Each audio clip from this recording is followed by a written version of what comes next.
आज हम पढ़ेंगे चतुर्भुज के बारे में।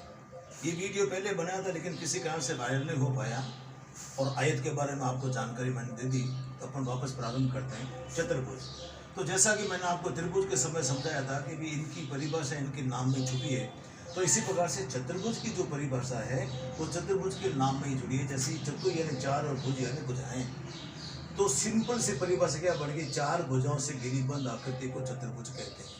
आप ये पंक्ति पूरी कर देना, ठीक है। अब चतुर्भुज की विशेषताओं में अपन देखते हैं, जैसा नाम इसका है, पहली विशेषता ये होगी इसके अंदर चार भुजाएं होती है, ठीक है ना। तो भुजा ये BC, भुजा ये CD, भुजा ये AD और भुजा ये AB, ये चार भुजाएं इसके अंदर है। और इसी प्रकार से इसके अंदर चार कोण होंगे, कोण B।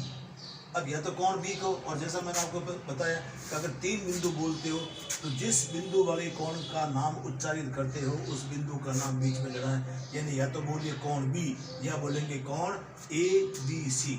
इसी प्रकार से ये कोण C है तो ये हो जाएगा कोण BC और D। इसी प्रकार से कोण ये D है तो कोण हो जाएगा CDA, और दूसरा लास्ट वाला जो चौथा कोण है वो कोण A या कोण BA और D। तीसरी जो इसकी विशेषता है, इस चतुर्भुज के अंदर दो विकर्ण होते हैं। इस चतुर्भुज में दो विकर्ण होते हैं। जैसे पहला विकर्ण है आपके AC, ठीक है। पहला जो विकर्ण है ये AC विकर्ण। एक बात, अब AC विकर्ण क्या करेगा, किसी भी प्रकार के चतुर्भुज का एक विकर्ण चतुर्भुज को दो त्रिभुजों में बांटता हो, चाहे वो चतुर्भुज हो, आयत हो, वर्ग हो, समांतर चतुर्भुज हो, समलंब चतुर्भुज हो या समचतुर्भुज हो, कोई भी चतुर्भुज होगा। तो एक सामान्य नियम अपन ये पढ़ा सकते हैं कि चतुर्भुज का विकर्ण, चतुर्भुज का विकर्ण चतुर्भुज को दो त्रिभुजों में बांटता है, ठीक है। अब देखिए आप, ये एक त्रिभुज ये बन गया, ठीक है। ये चतुर्भुज जो अपना था, ठीक है ना, कोई चतुर्भुज था अपना ABC और D और AC चतुर्भुज। अब इसके अंदर इसके दो टुकड़े बन गए। तो पहला तो ये बन गया आपके त्रिभुज A, B और C, और दूसरा त्रिभुज ये बन गया, ठीक है नहीं, त्रिभुज A, D और C। ये दोनों जोड़ेंगे तो ये चतुर्भुज पूरा बन जाएगा। इसी प्रकार से मैंने अभी कहा आपको इसके दो विकर्ण होते हैं। तो पहला विकर्ण तो AC, दूसरा विकर्ण हो जाएगा आपकी B और D, दूसरा विकर्ण हो जाएगा BD, ठीक है ना। एक विकर्ण AC और दूसरा विकर्ण आपके B और D।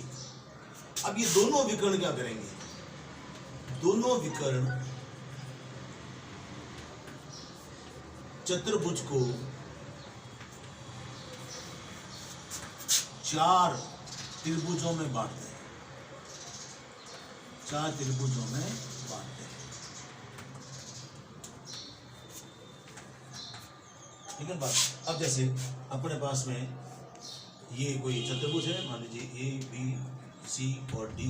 एक विकर्ण ये AC, एक विकर्ण ये BD, और ये दोनों O विकर्ण पर, O बिंदु पर कट गए। तो इसके चार टुकड़े बन गए। पहला टुकड़ा ये दीजिए, त्रिभुज BOC, त्रिभुज BOC।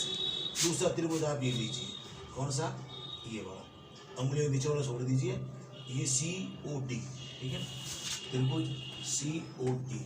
तीसरा त्रिभुज आप ये लीजिए, इसको मिटा दीजिए, ये AOD, त्रिभुज AO और D।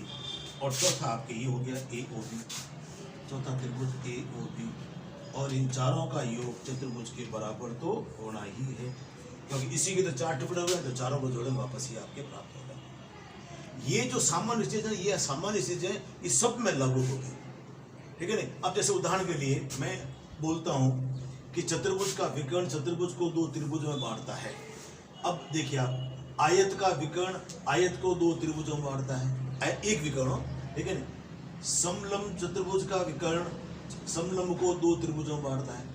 समांतर चतुर्भुज का विकर्ण समांतर चतुर्भुज को दो त्रिभुजों में बांटता है। ये सब में लघु हो गया। इस प्रकार से दोनों विकर्ण चतुर्भुज को 4 त्रिभुजों में बांटते हैं, तो अपन आयत, यहाँ दोनों विकर्ण, ठीक है ना, आयत के दोनों विकर्ण आयत को 4 त्रिभुजों में बांटते हैं, वर्ग के दोनों विकर्ण वर्ग को 4 त्रिभुजों में बांटते हैं।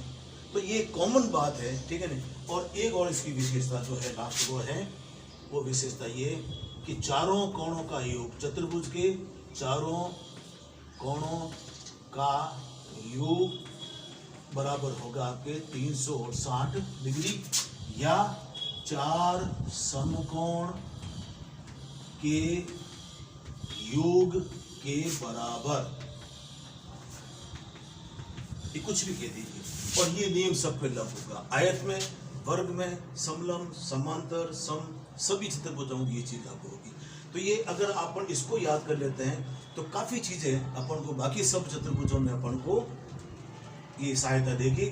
और सबसे बड़ी बात है, अब आगे जाकर के थोड़ा अंदर क्या आएगा कि आयत और विकर्ण होगा नहीं। अब जैसे मैंने कहा कि 2 त्रिभुजों में बांटता है, तो समांतर चतुर्भुज आयत और वर्ग है, तो उसके 2 विकर्ण 2 बराबर त्रिभुजों में बांटेंगे, इतना थोड़ा सा फर्क आ जाएगा।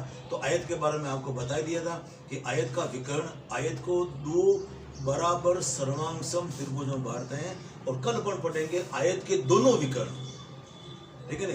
तो समांतर आयत के दोनों विकर्ण आयत को 4 बराबर भागों में बांटते हैं। ये जब अपन याद कर लेंगे तो आपको सहायता मिल जाएगी 90% से भी ज़्यादा वर्ग में, समांतर चतुर्भुज में, सम चतुर्भुज में, ये हो जाएगी। कुल मिलाकर के बात इतनी, तो आज अपने लिए इतना ही काफ़ी है। और दूसरी बात जो हमेशा कहता हूँ, मैं फिर कह रहा हूँ, घर में रहिए, लू का समय और ये कोरोना का जो संक्रमण चल रहा है बड़ा खतरनाक है, बचाव ही उपचार है, और आप अपने घर में रखिए। बाड़मेर में आज की तारीख तक 5 पॉजिटिव बाड़मेर आ गए हैं, और बाड़मेर जिले में करीब 25 से ऊपर हो गया। तो बाड़मेर जिला आज की तारीख में रेड जोन के अंदर आ रहा है, इसलिए बचाव ही उपचार है, इसकी कोई वैक्सीन, कोई दवाई नहीं है। सुरक्षित रहें, घर में रहें, परिवार के साथ आनंद से बिताएं, परिवार वालों से संवाद स्थापित करें, उनसे बातचीत करें, ठीक है। और